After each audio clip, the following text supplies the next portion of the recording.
Greetings, everyone, and welcome to today's webinar. We do a couple of webinars a month. Sometimes they're overview webinars that are for people that are either new to ClubExpress or are evaluating ClubExpress as an association management solution. Some of them are version announcements, like what Dan is doing today, where he's going to explain some of the new features. And we also often do functional videos, tutorials on specific modules. And we also been doing some role-based webinars, which are quite nice. The last one that Samantha did was on ClubExpress for treasurers, taking an overview of the kinds of things that treasurers need to know about. Let's take care of a little bit of housekeeping. All of the phones and microphones are currently muted, so questions should be asked into the chat window. And we will revisit the questions in the chat to see if there's anything that wasn't answered. And this is particularly useful for those who are watching a recording of this webinar. And speaking of recordings, all of our webinars and tutorials are recorded. And you can get to the webinars by visiting clubexpress.com, clicking on the Cool Stuff link, then on the Webinars tab, and you'll see a schedule of upcoming webinars and a list of the recorded webinars. Above the Webinars tab, there's a Video Tutorials tab. If you click on Video Tutorials, you'll see some of the recent tutorials. And these are particularly useful, especially since some of the modules had significant updates recently, and this will help bring you up to speed on these. And all of our videos are actually stored on YouTube. And if you're watching a video on YouTube, you can click on the subscribe button and optionally on the bell icon so that you can be notified anytime there's new content. So I'm going to turn it over to Dan. So Dan, will you share your desktop? All right. Good morning, everyone, or for those of you on the East Coast, good afternoon. I'm Dan Ehrman. I'm one of the founders and CEO of ClubExpress, and one of the perks of this job is that I get to do the version announcements and demos. On Monday, we announced version 10.2. And in fact, a lot of the features for 10.2 had already been deployed over the last 2 or 3 weeks. We made the announcement and we're doing this webinar now, and we welcome everyone. With this release, we've got a number of enhancements in the event calendar. We've added pronoun support, a number of other features which I'll go through. And we also now have a significant partnership for an accessibility solution that I want to go through towards the end of the webinar and show you what's possible there. So the first round of enhancements is in the event calendar. First one is one that a number of people have been asking for a while. It's the ability to link event-specific questions to member data. And we're talking about basic contact info, the emergency contact fields, and the additional member data. So let me show you how that's done. And I'm here on a demo version of our test club. And I'm going to go to the event calendar, and I'll go to the event calendar manager. We'll select configure and we'll go to event questions. What we have is a question that's already been defined here. So let me just show it to you. And there's a new option when you add a question, which is the ability to link a question to a bunch of the basic member info, the emergency contact fields, and also any additional data questions that you might have. So in this case, we're linking this question to the member's mobile phone number. And so the question name would be member info mobile phone. And when you do something like this, the actual text for the question, you might want to specify something different. Instead of saying, please enter your mobile phone number, you might say something like, please confirm your mobile phone number. And the idea then is that when you take this question and use it as part of an event registration, that when the registrant gets to that page, we will pull the information directly from the member database and show it to them, and all they have to do is confirm it. On the other hand, if they have emergency contact information, but perhaps their contact person is also attending the event, they could then change it to somebody else if they wanted to. We'll pop up the current information that they have, but again, if they want to change it, they certainly have that ability. And for secondary and tertiary members, we will fill in the appropriate information as well if there are other people attached to the registration. So that's a feature that a number of customers have been asking for. And the idea is that if you already have certain information about members, why force them to re-enter that information all over again?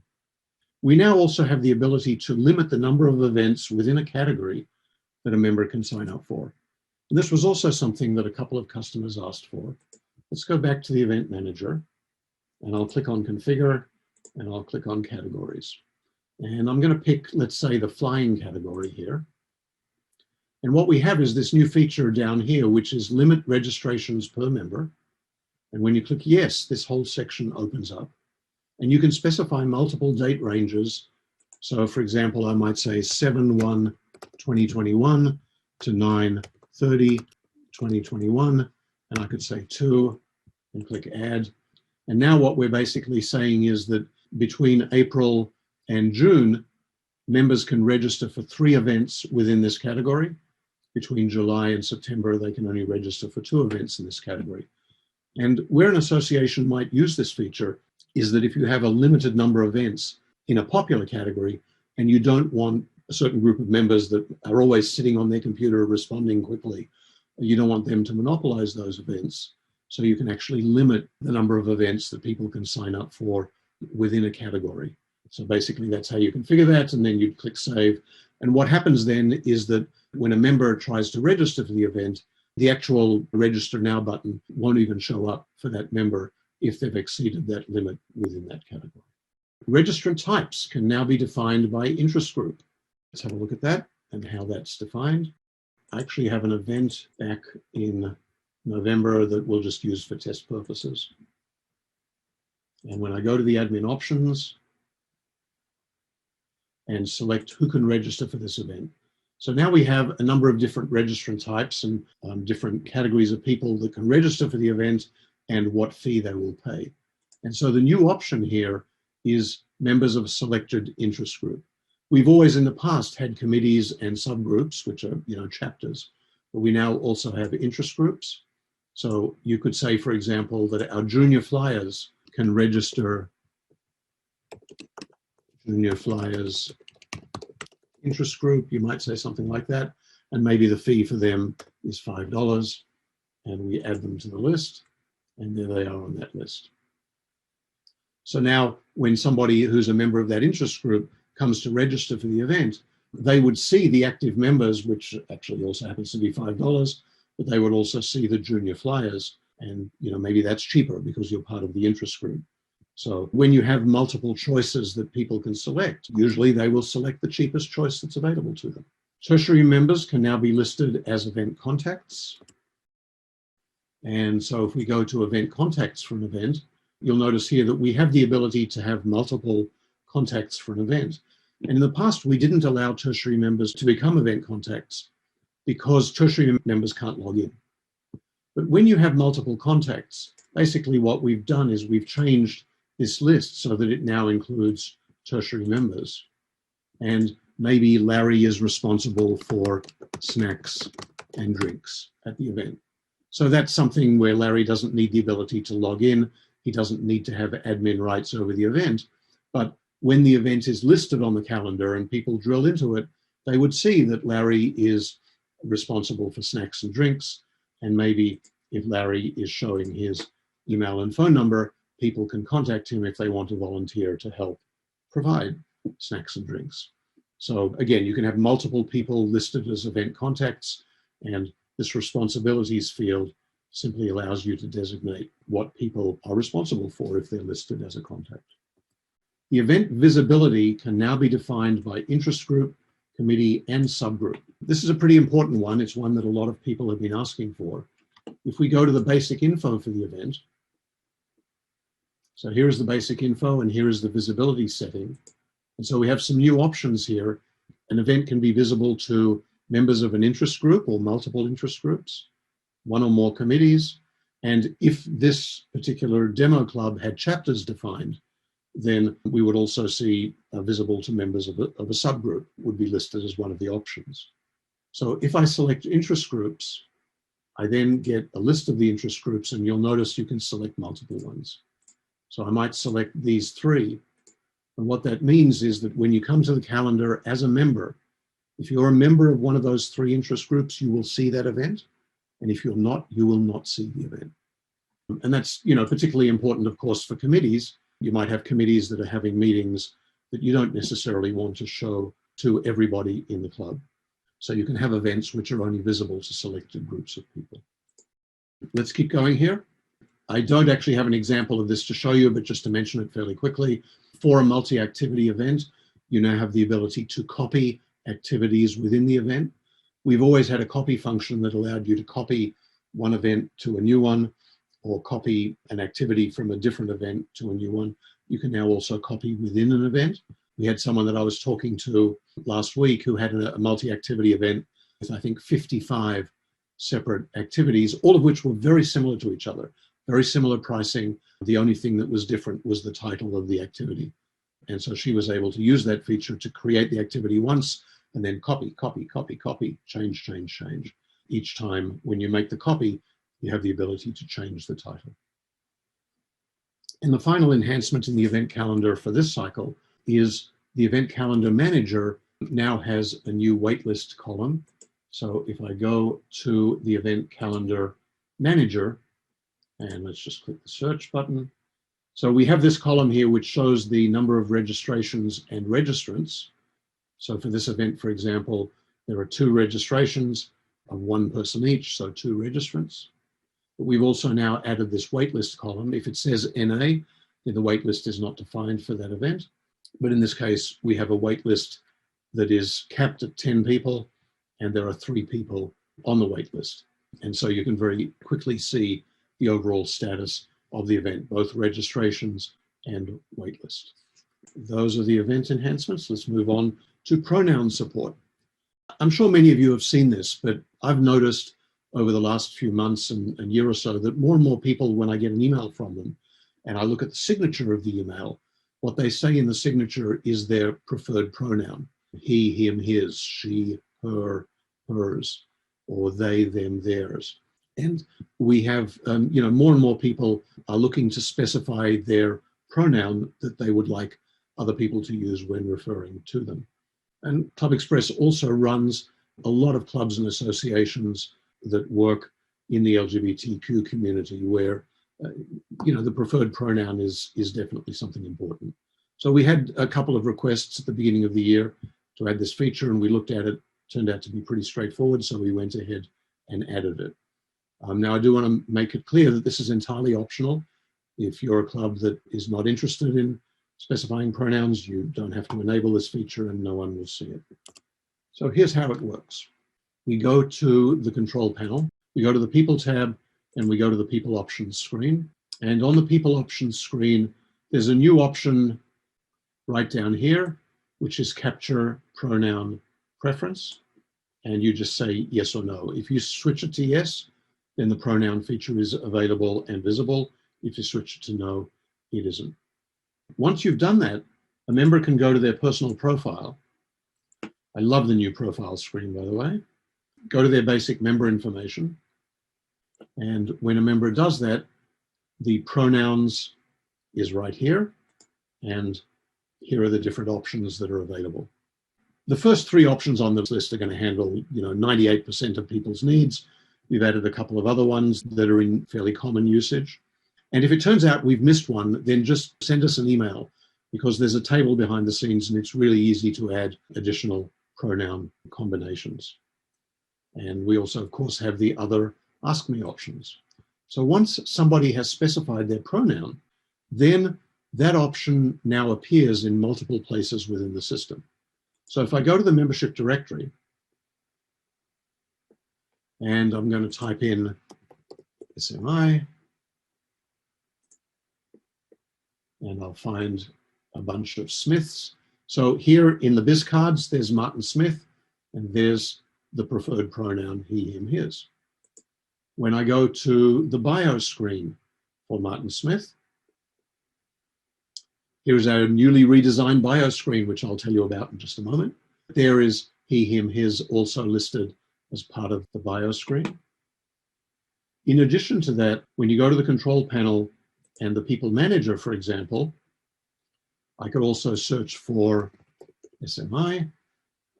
And when I click on this little pop-up here to show me Martin's contact information, there is the preferred pronoun as well. So if I'm an administrator and I need to give Martin a call, I have the preferred pronoun right here.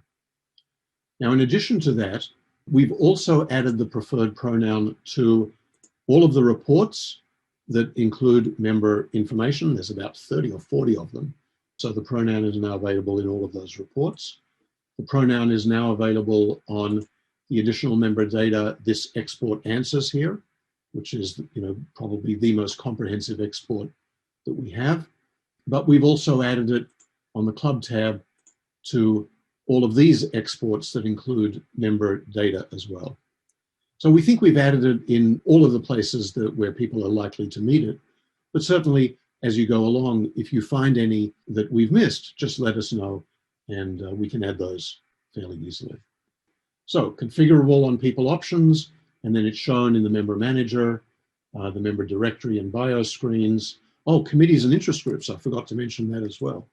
So if I go to the control panel, people tab, view mode, committees, and I look at the executive board, for example, here are the business cards, and there's Martin Smith with the personal pronoun. And it's the same with the interests module. When you look at the people in an interest group, the pronoun will be listed there as well. Data exports, reports, and I didn't mention ad hoc reports, but it's now available as a field in the ad hoc reports function for those of you that are using ad hoc reports. Actually, a couple of people mentioned this, and that is they would prefer that what we are currently calling preferred pronouns, that they be called personal pronouns. And we've actually had that request already, and I've spoken to the developer, and he'll be making that change. Along the same lines, can a member decide whether they want to specify a pronoun preference or leave it blank? And Samantha had answered that as if a member leaves the option blank, they won't have any pronouns listed beside their name. And yes, the pronouns will only appear if the member has made an active selection. That is correct? That is correct. Okay, custom web pages. We now have delete protection at the page level. So many of you know that about 4 or 5 months ago, we did a major upgrade to our page builder for creating custom or static web pages. It's now much more powerful. It has versioning support. So every time you edit, we retain a version. And there is a delete function there. So if you want to delete old versions, we flag them to be deleted, but they won't be deleted for 30 days in case you made a mistake. That was all well and good, but we didn't have delete protection at the page level. So you could still click delete for the whole page and it and all of its versions would be deleted. So we've now added delete protection at the page level. Website, custom pages, and I'll click on search. And there's a new column here that says date to be deleted. And when you click this delete icon here, flag this page to be deleted in 30 days. And we click OK. The page was marked for deletion, and you can see now that it's due to be deleted in 30 days' time. And of course, there's an undelete function as well. So it's simply not possible to delete a page and have it be removed completely. We give you 30 days and then it'll be removed automatically by the system. And if you made a mistake, you can recover it and of course all of its versions at the same time as well. So that's a pretty important enhancement. You cannot lose the content on a static web page anymore. We've also designed, as I showed you a quick glimpse just a moment ago, the member bio page. So let's have a quick look at that.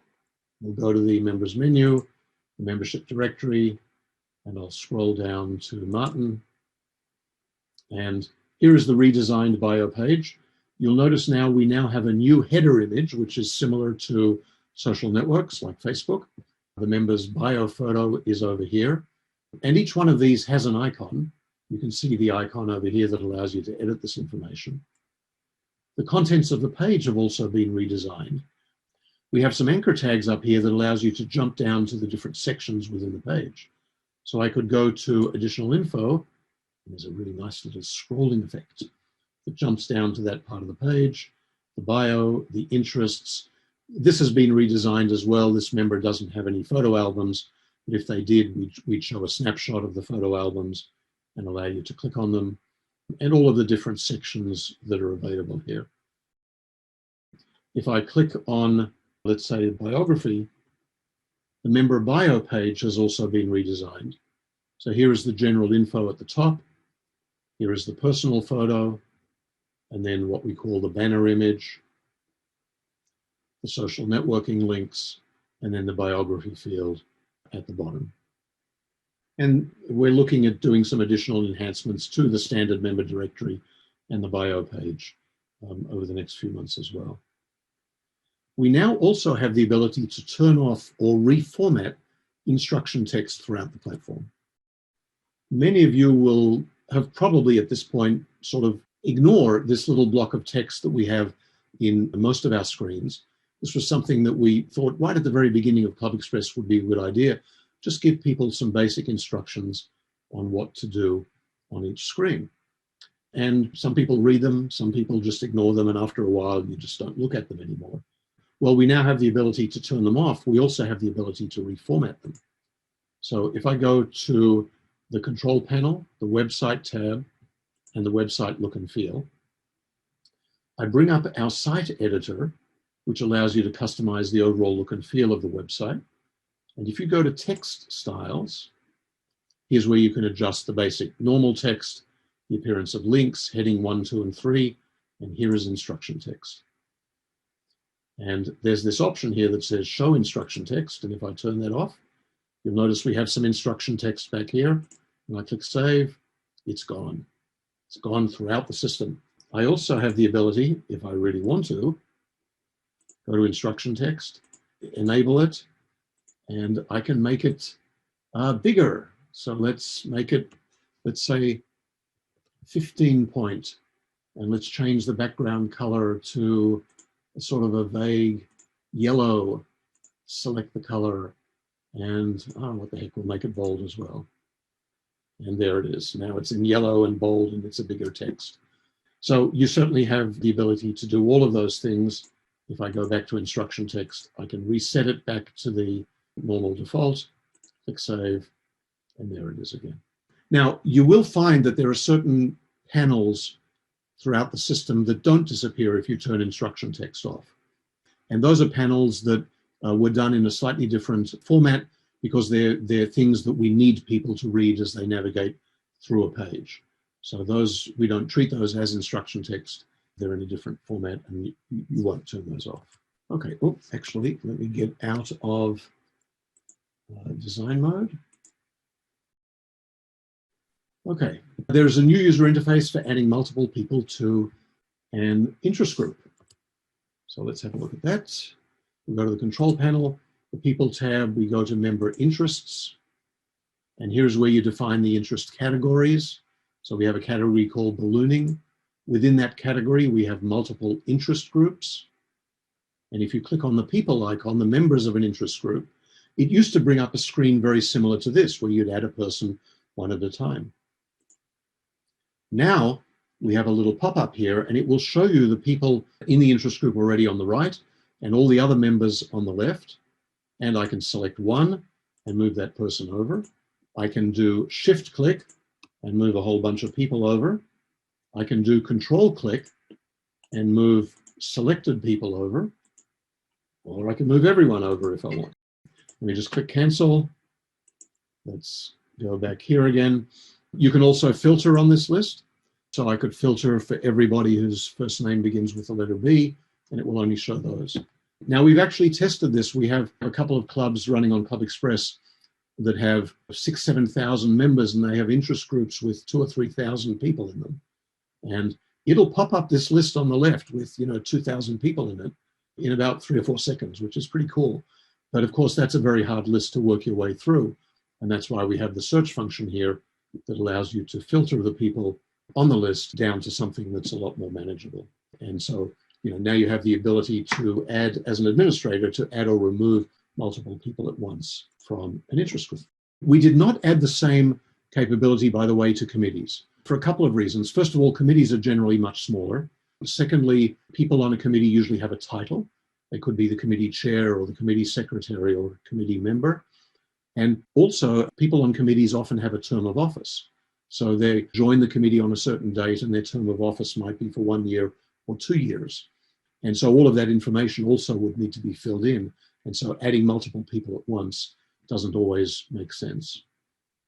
Okay, I don't have an example here to show you on this one, but transactions with a payment schedule, we have the option when you're creating events, especially expensive events, where you can create a payment schedule. So you want people to pay 20% of the event registration fee immediately, and then a month later, 30%, a month later, the balance of 50%, something like that. So now when you come to a payment page and you have a transaction with a payment schedule, any schedule items that are due today or on a previous date will be checked automatically. The intention is that you need to pay those. So that was a small change that we made. And for multi-tier organizations, we've added a new export and reports that show chapters and the details about those chapters. So for example, if I go to the control panel and I go to the club tab and organization data, there is a new export here, which will show you all of the information that's available on the chapters. And I actually have one of those. Let's just run this export. There we go. There it is. And it's going to bring it up here. Okay, so here is the export. And let's just expand that out. So here we see in the first column every one of the subgroup names. In the second column, the subgroup type, chapter, district, or region. And we'll use the correct keywords here if you've chosen different keywords. If it's a chapter, we'll show you the district and the region that it's in, and the region here as well. If you only have one level of subgroup, then these two columns won't appear. If you have two levels of subgroups, then this column won't appear. And then after that, we show all of the other information that's available for that subgroup, the address, phone, email, the contact, the website. So all of that information is there as well. And in addition to the export, we also have a separate report that we created, which is the organization data report. And it'll show you the organization and the hierarchy information. And finally, in terms of other enhancements for emailings, we have new distribution lists that show metro areas for both members and non-members. Now, we've always had this metro area feature, but in the past it was only visible to a certain group of customers. But we found that there are other clubs and associations that are using metro areas as a way of categorizing members. For those of you that are not familiar with this feature, on the control panel under the club tab, we have this option called metro areas.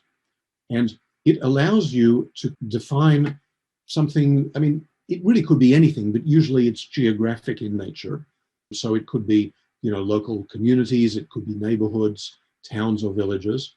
And then once you've defined metro areas, then whenever you have a member or a non-member, you can assign them to a single metro area, which is, again, why it's usually geographical. We actually have some clubs that are using metro areas for legislative districts. If you want to capture everybody that's in a certain, state district, for example, or federal district. So now you can send blast emails to everybody in a specific metro area. So that's that group of enhancements. Now let's talk about accessibility. There's a big question about how people who are differently abled can access and use your website as effectively as possible. And the group of abilities that we're talking about is actually quite wide.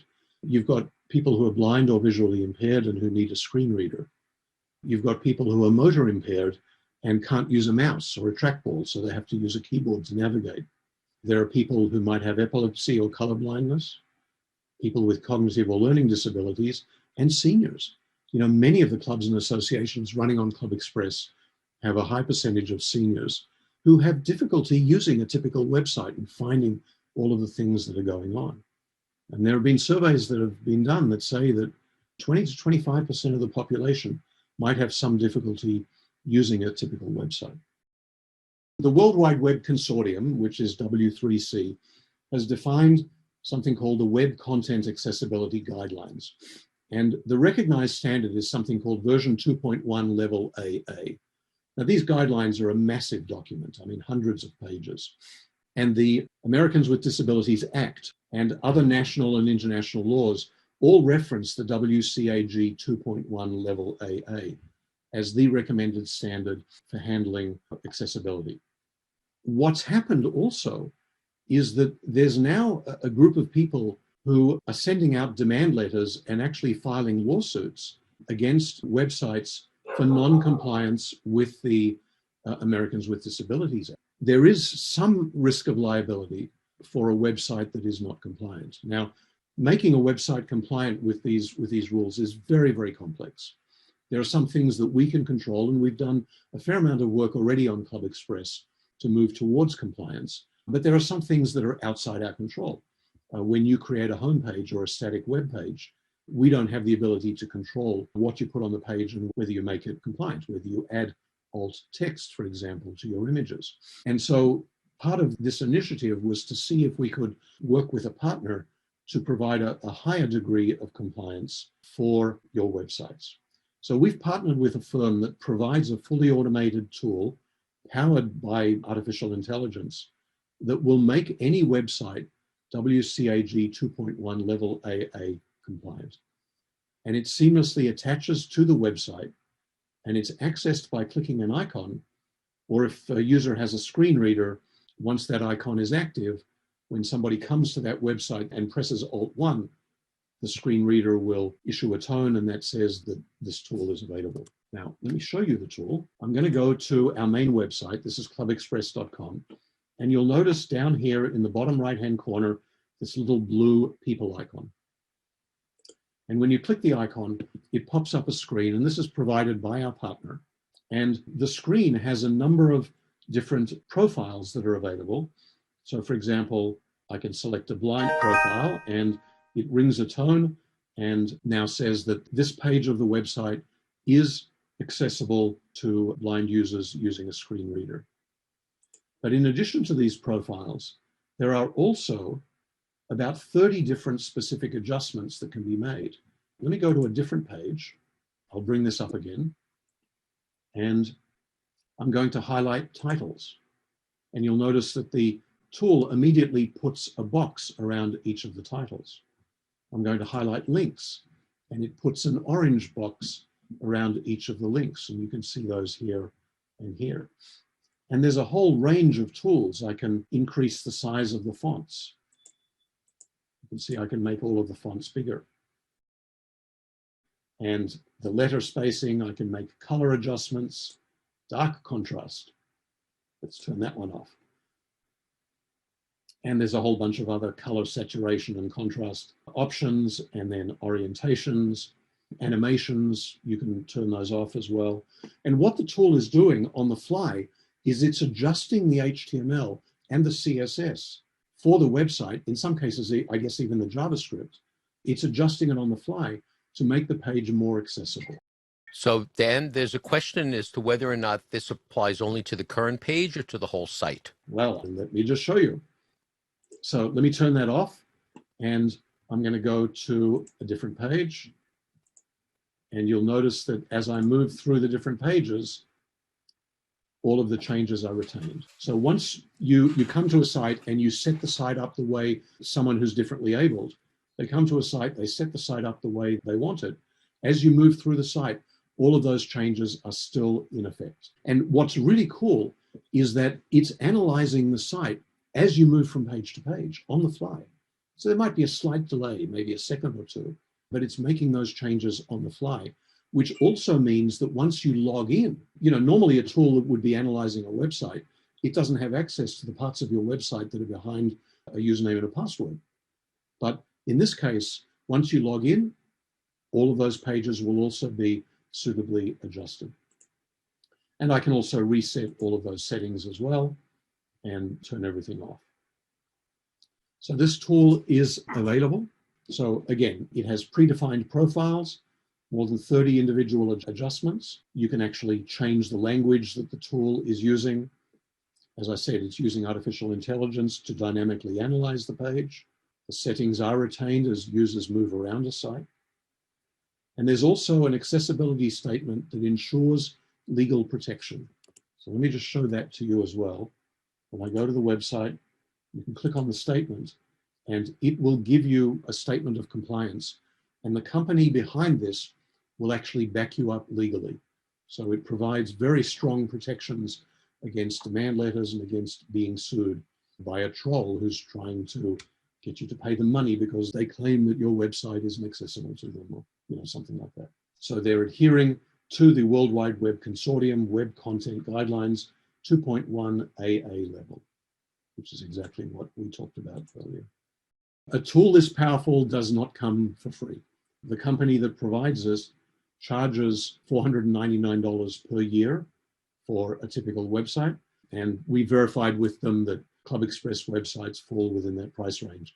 I mean, if you were running the Procter & Gamble website with thousands of pages, or United Airlines or something like that, it would be way more expensive. But ClubExpress websites are $490, but we've worked out a 10% discount with them. So we will charge you $439 per year. If any of you are interested in making this tool available on your website, just send an email to support@clubexpress.com. We'll run the charge. Basically, the whole process takes about 20 minutes. And then within 24 hours, they've done an initial analysis of the website, and the tool is available immediately. We're pretty excited about this because we found a tool that really does everything that you need to make your website accessible.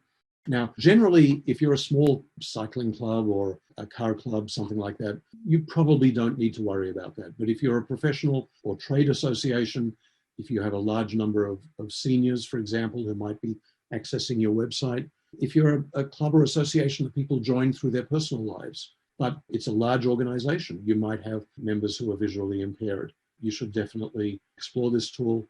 And if you have any questions, talk to the support team. We'd be happy to answer them for you.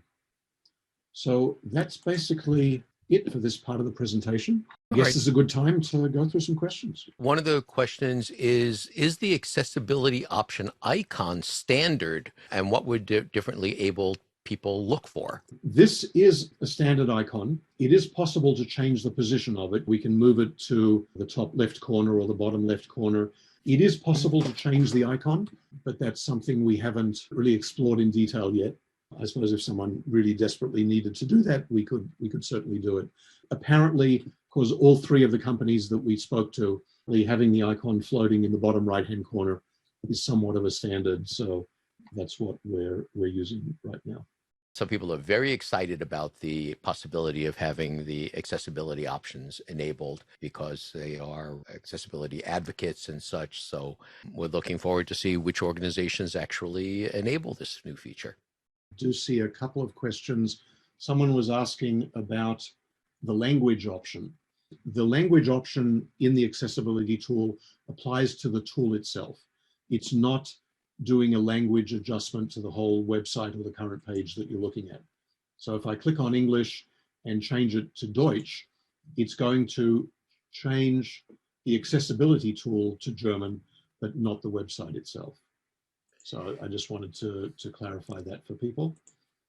And I also saw a question for asking about trying out the accessibility tool. And I do want to make it clear that we're not able to offer trials on your website of the accessibility tool. That's unfortunately a limitation for the partner that we've chosen. But the tool is available on the ClubExpress website. So for those of you that want to explore it on your own, just go to clubexpress.com and you'll see the tool in the bottom right-hand corner.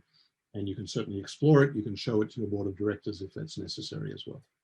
Let's see. I don't know if there was anything else that you haven't already covered. There's a question, is the instruction text option based on an individual's view, or if it's turned off, is it turned off for everyone? And I responded that that was a global setting for everybody who views your site. Right, yeah, it is a global setting. And we have a comment from Karen who says, when looking at the profile pages, I love this new design. I think it will engage members and encourage them to be signed on. Thank you. Okay, so the question is, when does this version go live? Well, some of it's already live, and what is the rollout? Everything is live except one feature, I believe, which I thought was going to be deployed this morning, but it may not have been, and that is this first one for the event calendar, event-specific questions linked to member data. I thought it was going to be deployed this morning, but I didn't see an email about that, so it's possible it was delayed. But if not, it'll be tomorrow or Friday. Everything else is already live. Well, I think that's pretty much it, and we're running up against the clock. There are some pretty exciting features that we've enabled. Some are just little tweaks to existing features, and things like the accessibility options is pretty wide reaching, and hopefully it will be appreciated by the organizations that really want to bring up their pages to compliance. Well, thank you everyone for joining us. We are already hard at work on the next release of ClubExpress. I'm hoping that'll be in the next 2 or 3 months, and there'll be some pretty exciting things. So thank you for sticking with us, and we very much appreciate your confidence in us that we can provide a solution for your organizations. There are So two closing comments here, which I like. One says, love the accessibility, great for all our seniors. And someone else said, great new changes, love being part of a system that continues to improve. Thank you very much for those comments, and we will see you in the next webinar.